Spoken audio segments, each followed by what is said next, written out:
और दिल्ली डरती किस बात से है? जब जब इस देश के बेटों को आदेश दिया, हमने संसद से लेकर के सरहद तक के इतिहास बदले। विश्व साक्षी है, संसार साक्षी है। सन 71 में हमारे सामने 97,000 युद्धबंदी नतमस्तक खड़े थे। आज मुंबई में चाहे गुंडों को भेज करके निरीह लोगों की हत्या करवा दे पाकिस्तान, लेकिन एक टिप्पणी करता हूं, यदि ये संस्कार हिंदुस्तान के बेटों के रहे होते तो सन 71 में 97,000 के सर कलम करके ताबूत में बंद करके इस्लामाबाद भेज सकते थे। अपनी संस्कृति ऐसी नहीं। तब भी दिल्ली को आश्वस्त करना चाहता हूं, हरियाणा और पंजाब की शौर्यशाली धरती से, उस धरती से जिसने सर्वाधिक सरहदों को बेटे दिए। पढ़ता हूं 4 पंक्तियां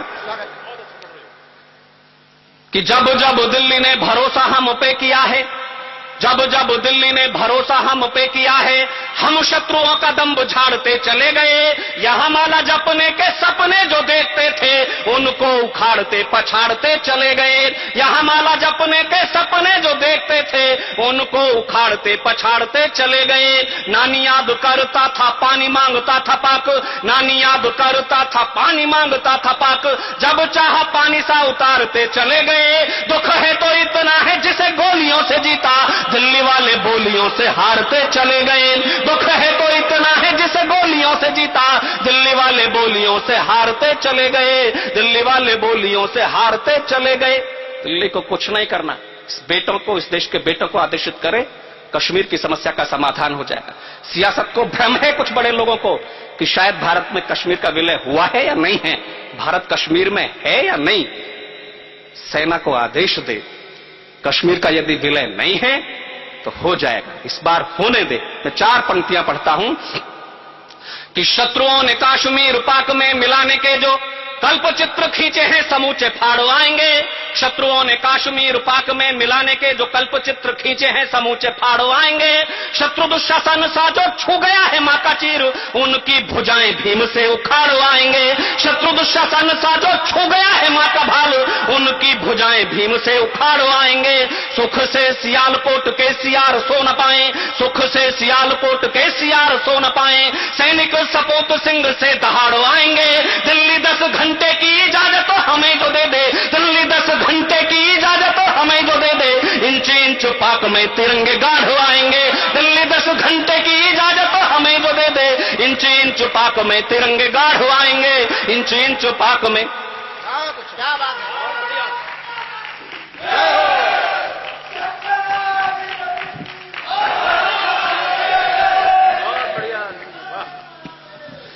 मैंने बात कर रहा था कि 2 प्रकार की संस्कृति जीता। जब राम और रावण का युद्ध चल रहा था तो लक्ष्मण को शक्ति का आघात लगा। राम के दल में चिंता हुई आगामी युद्ध कैसे लड़ा जाएगा। हनुमान सोते हुए सुषेण वैद्य को उठा लाए। उन्होंने बताया लक्ष्मण जीवित तो हो सकते हैं, शर्त यह है रातों रात उत्तर से संजीवनी लेकर के आए कोई व्यक्ति। दुष्कर कार्य पे भी हनुमान निकले, लेकिन रास्ते में कालनेमी ने रोक लिया तो हनुमान को विलंब हुआ। उन्हें चिंता हुई कहीं ऐसा ना हो उनके संजीवनी लाने से पहले किरणों का चमत्कार हो और लक्ष्मण की मृत्यु हो जाए। इसलिए आकाश में जाते हुए हनुमान ने एक निवेदन किया सूर्य से। आप सब जानते हैं, आपने पढ़ा है कि हनुमान ने बचपन में एक बार सूर्य को मीठा फल समझ करके निगल लिया था। फिर भी शक्तिशाली होने के बाद भी ये देश विनम्रता की भाषा बोलता है। हनुमान ने एक निवेदन किया कि हे सूर्य देव स्वीकार करो हनुमत का प्रणत विनत होना। हे सूर्य देव स्वीकार करो हनुमत का प्रणत विनत होना। जब तक ना संजीवनी ले आऊं तब तक तुम नहीं प्रकट होना। ये हिंदुस्तान का पहला स्वर है। हम शक्तिशाली होने के बाद विनीत होते हैं, विनम्र होते हैं, लेकिन इस देश की विनम्रता को कोई कायरता की संज्ञा दे तो इसे हनुमान का दूसरा स्वर भी सीखना पड़ेगा। हे सूर्य देव स्वीकार करो हनुमत का प्रणत विनत होना। जब तक ना संजीवनी ले आऊं तब तक तुम नहीं प्रकट होना, वरना दिनकर ये ध्यान रहे अंजनी तने से पाला है। तुम देख रहे हो बचपन से हनुमत कितना मत वाला है, तुम देख रहे हो बचपन से हनुमत कितना मत वाला है। वो स्वर भी सीखना पड़ेगा। सियासत ने अफजल गुरु के फांसी के विरोध में कुछ कहा, मैं उनके विरोध में कहना चाहता हूं कुछ जिन्होंने अफजल गुरु की फांसी के विरोध में कुछ कहा। किससे नहीं पूछा गया अफजल की फांसी के संदर्भ में माननीय सर्वोच्च न्यायालय के निर्णय के पश्चात, लेकिन एक टिप्पणी करता हूं, सर्वोच्च न्यायालय के निर्णय के पश्चात अफजल गुरु को कौन सी सजा मिलेगी इस बात का निर्णय क्या इस देश की एहसान फरामोश और कृतज्ञ राजनीति लेगी? अफजल के संदर्भ में कोई निर्णय लेने का हक है तो केवल उन 8 माताओं को जिन्होंने अपनी इकलौती कोख इस देश के लिए बलिदान की। अफजल के संदर्भ में कोई निर्णय लेने का हक है तो केवल उन 8 पिताओं को जिन्होंने अपने घर के इकलौते चिराग इस देश के लिए बुझा दिए। दोस्तों, अफजल के संदर्भ में कोई निर्णय लेने का हक है तो केवल उन 8 विधवाओं को जिन्होंने अपने सिंदूर की लाली से तिरंगे में केसरिया भर दिया। तब पढ़ता हूं कि दे गए जो चढ़ती जवानियों की कुर्बानी, शहीदों की जलती चिताओं से तो पूछते, जिनके घरों के इकलौते भी चिराग बुझे खोए अंधकार में पिताओं से तो पूछते, जिनके घरों के इकलौते भी चिराग बुझे खोए अंधकार में पिताओं से तो पूछते, जिनके सिंदूरी सपने हवन हो गए हैं, जिनके सिंदूरी सपने हवन हो गए हैं, एक बार उन विधवाओं से तो पूछते। और कहीं सैनिकों के परिवारों का कष्ट आपके दिल को छुए तब हाथ उठाना अपने, कि दे गए जो चढ़ती जवानियों की कुर्बानी, शहीदों की जलती चिताओं से तो पूछते, जिनके घरों के इकलौते भी चिराग बुझे खोए अंधकार में पिताओं से तो पूछते, जिनके सिंदूरी सपने हवन हो गए हैं, एक बार उन विधवाओं से तो पूछते, देशद्रोहियों को प्राणदंड दें प्राणदान बलिदानी सैनिकों की मांओं से तो पूछते, देशद्रोहियों को प्राणदंड दें प्राणदान बलिदानी सैनिकों की मांओं से तो पूछते। और कड़वा होकर के कुछ कहना चाहता हूं, और आपका समर्थन यह बताएगा कि इतने दिन में मैं दिल्ली से इस बात को मनवा लूंगा। यद्यपि मुझे लगता नहीं मान जाएगी। अफजल की फाइल निपटाई होती तो अजमल तक नहीं पहुंचे होते हम लोग। अजमल तक तभी पहुंचे जब हमने अफजल को फांसी पर नहीं लटकाया।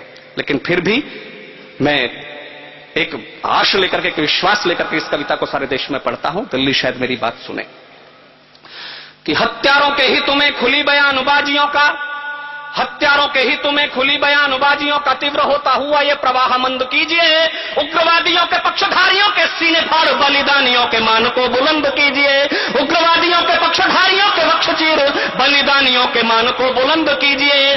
देशद्रोही की रिहाई की दुहाई दे रहे जो उन देशद्रोह के स्वरों को बंद कीजिए। ऐसे धूर्त नेताओं को अफजल से भी पहले फांसियों पर लटकाने का प्रबंध कीजिए। ऐसे धूर्त नेताओं को अफजल से भी पहले फांसियों पर लटकाने का प्रबंध कीजिए। और ये ना हो तब कुछ कहना चाहता हूं, निवेदन करता हूं इस देश के बेटों से, इस देश की वर्दी से, वो करे जो मैं कहना चाहता हूं कि जिनसे सदैव विषधार ही छलकती है, जिनसे सदैव विषधार ही छलकती है, करके प्रहार वो विषैले घट फोड़िए। जिनसे सदैव विषधार ही छलकती है, करके प्रहार वो विषैले घट फोड़िए। क्रांति के बिना कभी भी शांति नहीं संभव है, भ्रांति में भटकता विचार रथ मोड़िए। क्रांति के बिना कभी भी शांति नहीं संभव है। मैंने गणतंत्र के उपलक्ष्य में पिछले 8 दिन से कवि सम्मेलन कर रहा हूं, लेकिन दोस्तों दुर्भाग्य इस देश का यह है, मैंने इन कवि सम्मेलनों में से सुभाष जयंती का एक भी कवि सम्मेलन नहीं किया। इस देश में जैसे भुलाया जा रहा है सुभाष को, नेताजी के साथ जैसे षड्यंत्र है। यदि उनकी परंपरा ये देश भूलेगा तो जो कुछ हो रहा है वो होगा। तब कहना चाहता हूं कि मचा हुआ हाहाकार, छाया घोर अंधकार, धुंधली दिशाओं को प्रकाश की जरूरत है। मचा हुआ हाहाकार, छाया घोर अंधकार, धुंधली दिशाओं को प्रकाश की जरूरत है। शांति के बचाने और अशांति के मिटाने हेतु आज जन क्रांति के विकास की जरूरत है। शांति के बचाने और अशांति के मिटाने हेतु आज जन क्रांति के विकास की जरूरत है। लाख होशियार किंतु सिंह का विकल्प नहीं, शौर्य स्वाभिमानी इतिहास की जरूरत है। भारत को कल भी सुभाष की जरूरत थी, भारत को आज भी सुभाष की जरूरत है। भारत को कल भी सुभाष की जरूरत थी, भारत को आज भी सुभाष की जरूरत है। तब पढ़ता हूं, सुभाष के संदेश को प्रसारित करता हूं इन पंक्तियों के माध्यम से कि जिनसे सदैव विषधार ही छलकती है, करके प्रहार वो विषैले घट फोड़िए। क्रांति के बिना कभी भी शांति नहीं संभव है, भ्रांति में भटकता विचार रथ मोड़िए। हाथ मत जोड़िएगा क्रूर कातिलों के आगे, हाथ मत जोड़िएगा क्रूर कातिलों के आगे। वक्त की है मांगी इन्हें तोड़िए मरोड़िए। फांसी पे चढ़ाने की जरूरत ही कौन सी है? या तो मेरे समर्थन में हाथ खोलना इन पंक्तियों पर, या मेरे विरोध में हाथ खोलना। मैं देखना चाहता हूं इस देश की जनभावना क्या है, कुछ ना कुछ जरूर करना। या तो मेरे समर्थन में हाथ खोलना या मेरे विरोध में हाथ खोलना, लेकिन कुछ ना कुछ जरूर करना। तब कहता हूं कि हाथ मत जोड़िएगा क्रूर कातिलों के आगे, हाथ मत जोड़िएगा क्रूर कातिलों के आगे। वक्त की है मांगी इन्हें तोड़िए मरोड़िए। फांसी पे चढ़ाने की जरूरत ही कौन सी है, इन्हें मुठभेड़ में ही जिंदा मत छोड़िए। फांसी पे चढ़ाने की जरूरत तो पड़ेगी नहीं, इन्हें मुठभेड़ में ही जिंदा मत छोड़िए। और समय की अपनी सीमा है कि कवि सम्मेलन को 10:30 बजे तक समाप्त होना है, 11 बजे कवियों को जाना है ट्रेन से। बहुत बहुत आभार, बहुत बहुत धन्यवाद।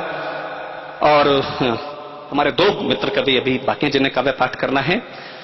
मैं सिर्फ ये पंक्तियां अपनी पढ़ करके विराम देना चाहता हूं अपने काव्य पाठ को। वंदे मातरम गीत के समर्थन में सियासत जो सियासत करे, वंदे मातरम गीत वो है जिसे जेल की सलाखों पर, जेल की दीवारों पर सलाखों से कीलों से लिख लिख करके देश के क्रांतिकारियों ने गाया, जिस गीत ने देश को आजादी के दिन दिखाए। 4 पंक्तियां पढ़ करके बैठना चाहता कि हार नहीं जीत है ये पावन पुनीत है, हार नहीं जीत है ये पावन पुनीत है, ये क्रांतिकारी गीत है महान वंदे मातरम। भगत का गुरु ग्रंथ बिस्मिल की है गीता, अशफा को उल्लाह का कुरान वंदे मातरम। भगत का गुरु ग्रंथ बिस्मिल की है गीता, अशफा को उल्लाह का कुरान वंदे मातरम। जेल की दीवारों पे शहीदों ने लहू से लिखी, जेल की दीवारों पे शहीदों ने लहू से लिखी जंगे आजादी की दास्तान वंदे मातरम। इसको फिरंगियों की फांसियां न रोक पाई, शूलियों पे गाया गया गान वंदे मातरम। इसको फिरंगियों की फांसियां न रोक पाई, शूलियों पे गाया गया गान वंदे मातरम, शूलियों पे गाया गया गान।